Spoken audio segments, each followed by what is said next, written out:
صلواتك عليه وعلى آبائه الطاهرين الطاهرين في هذه الساعة وفي كل ساعة من ساعات الليل والنهار وليا وحافظا وقائدا وناصرا ودليلا حتى تسكنه أرضك طوعا وتمتعه فيها طويلا يا رب محمد وآل محمد صل على محمد وآل محمد وعجل فرج آل محمد واحرق دمهم من الجن والإنس ولعنة الله الدائمة على أعدائهم أجمعين ملعونين من الأزل إلى يوم الدين. أما بعد فقد قال الحكيم في كلامه بسم الله الرحمن الرحيم من قتل مظلوما فقد جعلنا لوليه سلطانا فلا يسرف في القتل انه كان منصورا. شہنشاہ معظم امام زمانہ کی آمد و سلامتی کے لیے سب مل کے اللہم صل علی محمد و آل محمد.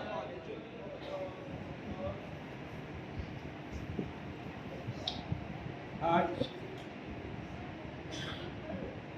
10 شوال کی رات ہے اور جیسا کہ آپ جانتے ہو 10 شوال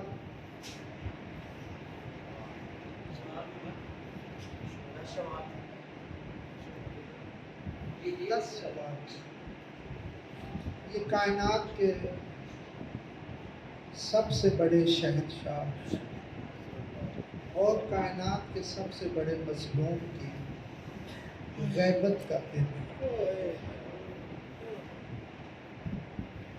یہ بچوں کو سمجھانے کے لیے کہ 10 شوال امام زمانہ کی غیبت کبریٰ کا پہلا دن ہے.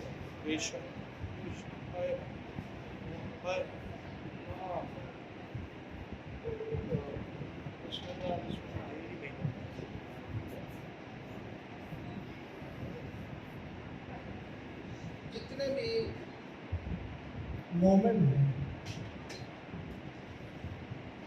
صلوات محمد اللہم صل علی محمد و آل محمد وعجل فرجہ.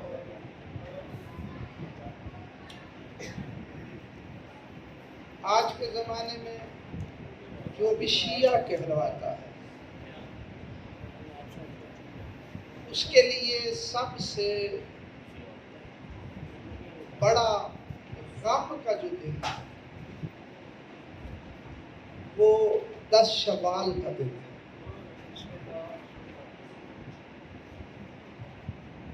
اس کی وجہ یہ ہے کہ خوش قسمت ہیں وہ لوگ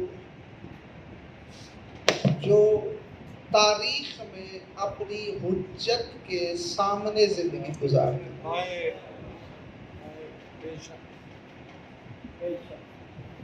اور اگر حجت غائب ہو جائے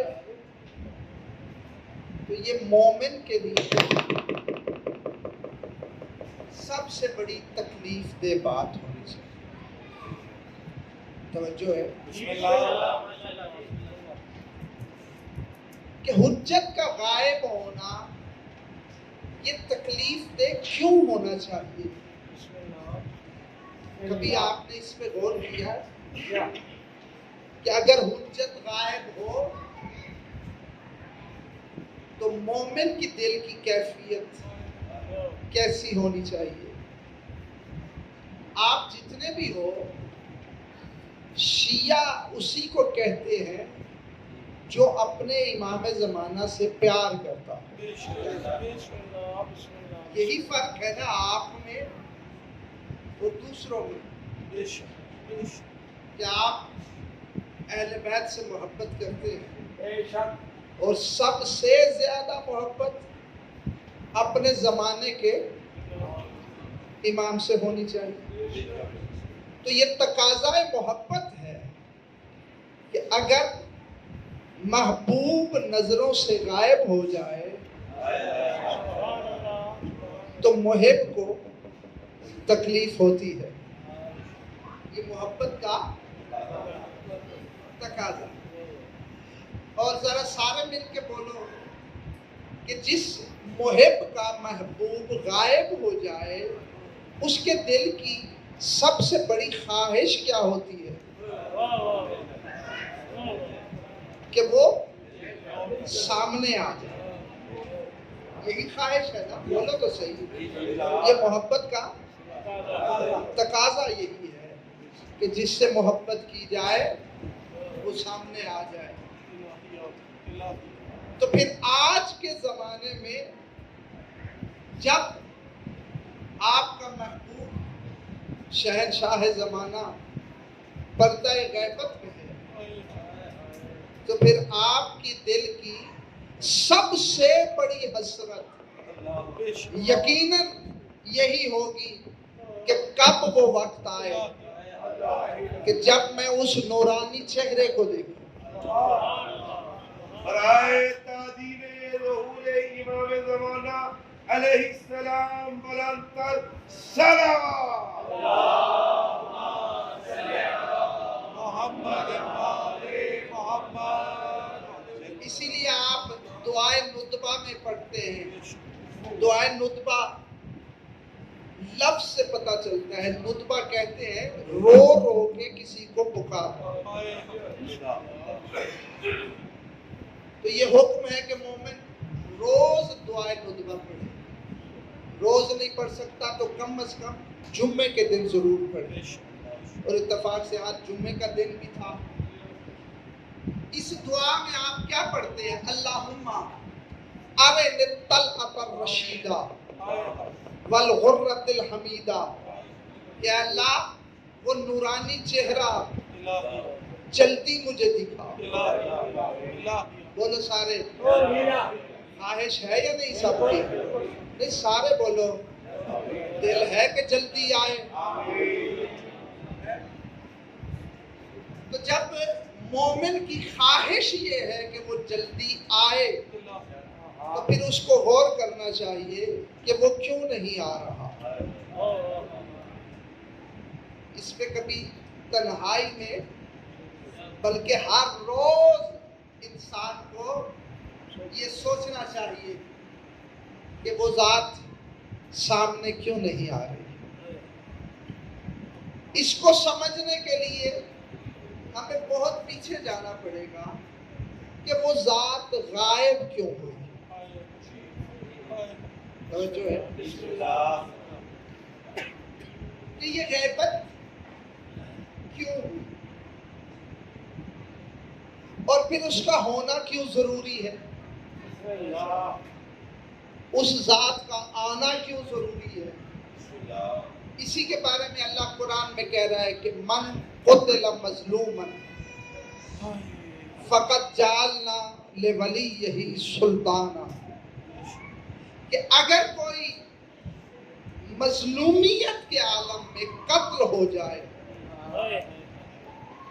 تو ہم اس کے وارث کے لیے ایک سلطان بناتے ہیں. ہم نے اس کے وارث کے لیے ایک سلطان بنایا ہوا ہے، رکھا ہوا ہے. وہ بے وارث نہیں. اور اس آیت کی تفسیر ظاہر میں تو کربلا والوں کے لیے، اور حقیقت میں اگر دیکھا جائے تو آدم سے لے کر آج تک جو بھی مظلوم ہے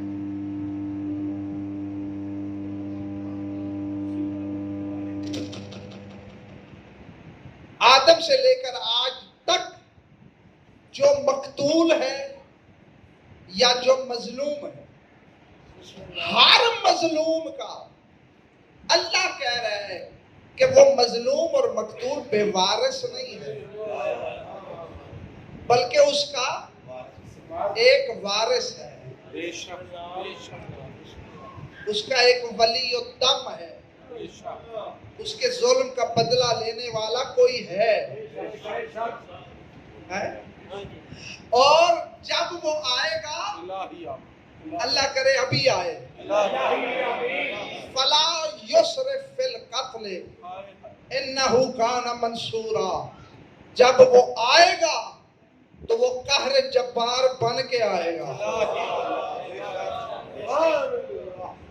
اور پھر وہ ہر ظالم کو قتل کر دے گا، ہر ظالم قتل کرے گا، ہر مظلوم کا بدلہ لے گا، ہر ظالم سے اس کا انتقام لیا جائے گا۔ انہو کان منصورا، اور یاد رکھو وہ جو ولی آئے گا وہ منصور ہے، جس نے آ کے انتقام لینا ہے وہ کیا ہے؟ سارے بولو منصور۔ یہ امام زمانہ کا اسم پاک ہے، منصور۔ اور سلطان النصیرہ یہ امیر کائنات کا لقب ہے، منصور شہنشاہ زمانہ۔ میں نے آج یہ غیبت کے حوالے سے اگر گفتگو کرنی ہے تو دو موضوعات پہ تھوڑی تھوڑی گفتگو کریں، میرے ساتھ رہو تاکہ میں مکمل بات کر سکوں۔ پہلی بات یہ ہے کہ غیبت کیوں ہوئی، اور دوسری بات ذہن میں رکھنا ہے کہ شہنشاہ معظم کا اسم ہے منصور۔ جب ہم معصومین سے پوچھتے ہیں کہ مولا یہ ہم پہ یہ ظلم کیوں ہوا کہ ہماری حجت ہم سے غائب ہے، ہم اس نعمت سے محروم کیوں ہیں، تو میرے چھٹے مالک نے پہلے یہ فرمایا کہ ہمارے قائم کی جو غیبت ہے یہ اللہ کا ایک راز ہے، یہ سر اللہ ہے، اللہ کا ایک بہت بڑا راز ہے۔ اس کی مکمل حقیقت اس وقت کھلے گی جب قائم آئے گا، جب ظہور ہوگا تو پھر اس کے مکمل راز کھلے گے۔ لیکن ہر زمانے کے لوگوں نے اپنے زمانے کے امام سے یہ سوال ضرور کیا تھا۔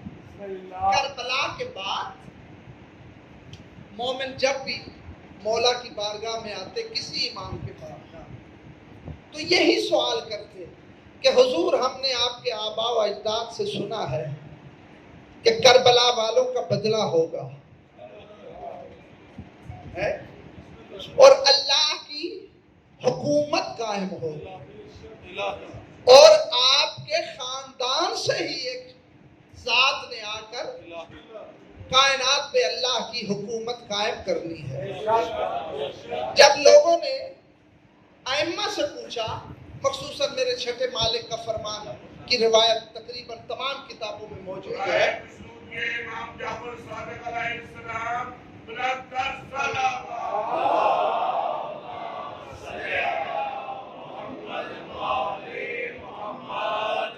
سائل نے آ کے پوچھا کہ مولا آپ حجت الہیہ ہے، اللہ کی حکومت کے حاکم آپ ہیں، تو وہ حکومت قائم کیوں نہیں کرتے؟ تو میرے مالک نے فرمایا کہ ہماری نصرت کرنے والوں کی قلت ہے۔ ہم حکومت کیوں قائم نہیں کر رہے؟ قلت انصار ہے. ہمارا ساتھ دینے والا کوئی بھی نہیں. وہ 400 لوگ تھے اور انہوں نے آ کے عرض کیا مولا آپ کو کتنے لوگ چاہیے؟ مولا نے پوچھا ہمارے ساتھ دینے والے کتنے ہیں؟ انہوں نے کہا مولا لاکھوں کی تعداد میں، مختلف شہروں میں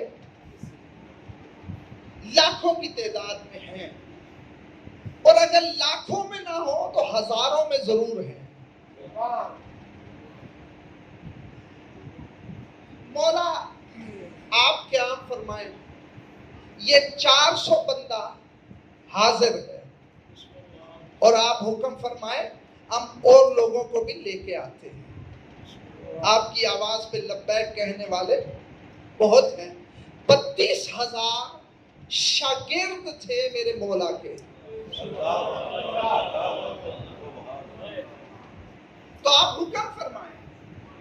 میں نے عید والے دن یہی بیان کیا تھا، ذرا اب تفصیل میں نہیں جاتا. میرے مولا نے فرمایا کہ زیادہ نہیں چاہیے. وہ سامنے ریوڑ ہے بکریوں کا، جتنی بھیڑ بکریاں ہیں اتنے چاہیے. جا کے گنا تو وہ 17 تھے. غور نہیں کر رہا. یعنی قیام نہ کرنے کی وجہ قلت انصار. چھٹے معنی کو کتنے چاہیے تھے؟ 17. یعنی اس زمانے میں لاکھوں کلمہ گو میں 17 ماننے والے نہیں تھے. میں ذرا پھر لفظ دہرانے لگا ہوں. 17 مکمل معرفت کے ساتھ ماننے والے نہیں تھے.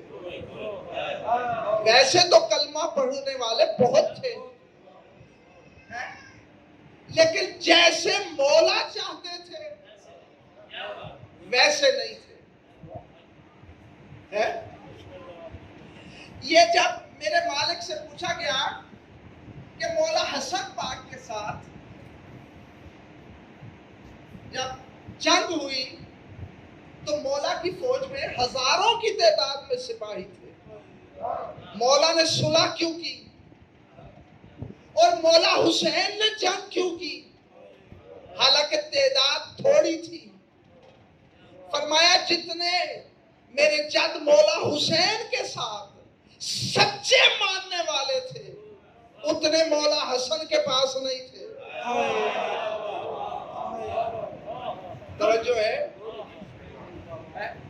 اگر مولا حسن کے پاس اتنے ہوتے تو وہ صلح نہ کرتے، وہ جنگ کرتے. کلمہ گو ہزاروں کی تعداد میں تھے. شیعہ کہلوانے والے ہزاروں کی تعداد میں تھے.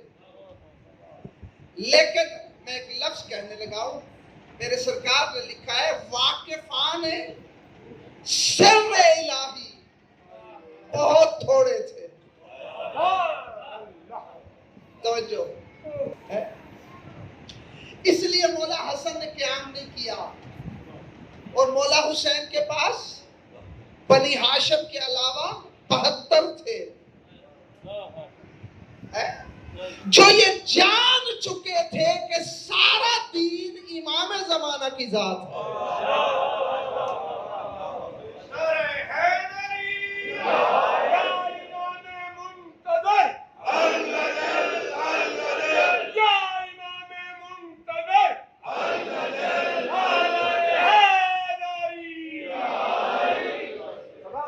اس لیے مولا نے کیا فرمایا، یعنی غیبت کی اور قیام نہ کرنے کی وجہ قلت انصار. مولا آپ کا منتقم غائب کیوں ہوگا؟ فرمایا اس کی کئی ظاہری وجوہات ہوں گی. پہلی وجہ یہ ہوگی کہ سارا زمانہ دشمن ہوگا. توجہ یہ باتیں ذرا مشکل ہیں لیکن تمہارے لیے ضروری ہے، اس لیے میں کرنے لگا ہوں۔ فرمایا سارا زمانہ دشمن ہوگا، میں پھر لفظ دہرانے لگا ہوں، سارا زمانہ دشمن ہوگا، نام لیوے بھی دشمن ہوں گے۔ دشمن کی دو قسمیں ہوتی ہیں، ایک وہ ہوتا ہے جو دشمنی میں سامنے آتا ہے، دوسرا دشمن وہ ہوتا ہے کہ دشمن کے آتے ہوئے وہ خاموش رہتا ہے۔ یہ میرے مولا کا فرمان ہے کہ الخاذل اخو القاتل، کہ اگر کوئی دشمنی کر رہا ہے تو جو خاموش ہے وہ بھی قاتل کا بھائی ہے۔ غیبت کی ایک وجہ یہ تھی کہ یا زمانہ دشمن تھا یا خاموش تھا۔ غیبت کی دوسری وجہ یہ تھی، جیسا کہ ہر امام نے فرمایا، قلت انصار، کہ ناصرین تھوڑے تھے۔ توجہ ہے؟ اچھا ناصر کتنے چاہیے؟ چھٹے مالک نے فرمایا 17۔ تمہارے آخری شہنشاہ کے بارے میں ہے کہ 40 چاہیے۔ یہ 313 جو سنتے رہتے ہو، ان 313 میں اس زمانے کے 40 ہیں، باقی سارے گزشتہ انبیاء کے زمانے کے ہیں۔ آج کے زمانے میں 40 چاہیے۔ توجہ۔ اچھا یہاں ایک سوال پیدا ہوتا ہے کہ جب حجت زمانہ اللہ کی قدرت کا مالک ہے، میرے مولا کا لقب ہے قدرت اللہ، اللہ کی قدرت، جب یہ قدرت اللہ تو پھر ناصر کی کیوں ضرورت ہے؟ پھر نصرت کیوں چاہتے ہیں؟ یہ سوال ذہن میں آتا ہے یا نہیں؟ بولو تو صحیح ہے۔ جب ہر شے پہ خود قادر ہے تو آپ لوگ بھی سوچتے ہوں گے کہ مدد کی کیوں ضرورت ہے؟ اس کو سمجھانے کے لیے میں عرض کرنے لگا ہوں، ہم نصرت کا ربا ربی میں ترجمہ مدد کرتے ہیں، حالانکہ نصرت کا ترجمہ مدد نہیں ہے۔ عربی زبان میں 3 لفظ ہیں مدد کے لیے۔ پہلا لفظ ہے مدد، یہ بھی عربی کا لفظ ہے، عربی میں رائج ہے۔ مدد عربی میں کس کو کہتے ہیں؟ جہاں کوئی شخص مجبور ہو کسی کام میں کسی سے مدد لینے پر، تو وہاں جو اس کی مدد کرے گا وہ ہے مددگار۔ جیسا ہم پریشانیوں میں یا علی مدد کہتے ہیں، توجہ ہے کہ پریشانی میں ہم مولا سے مدد مانگتے ہیں، یعنی جو کام ہم سے نہیں ہوتا وہاں ہم مولا سے مدد مانگتے ہیں۔ اور یہ مدد کا لفظ قرآن میں بھی ہے کہ اللہ قرآن میں کہتا ہے کہ میں نے تمہاری مدد کی تھی، لشکر اسلام سے مخاطب ہو کے کہہ رہا ہے 5000 فرشتوں سے تمہاری تعداد میں نے اضافہ کیا اور میں نے تمہاری مدد کی، رزق میں تمہاری مدد کی۔ تو مدد وہاں ہوتی ہے جہاں اگلا مدد لینے پہ مجبور ہو۔ توجہ ہے؟ دوسرا لفظ عربی میں مدد کے لیے ہے استعانت، جیسا ہم نماز میں پڑھتے ہیں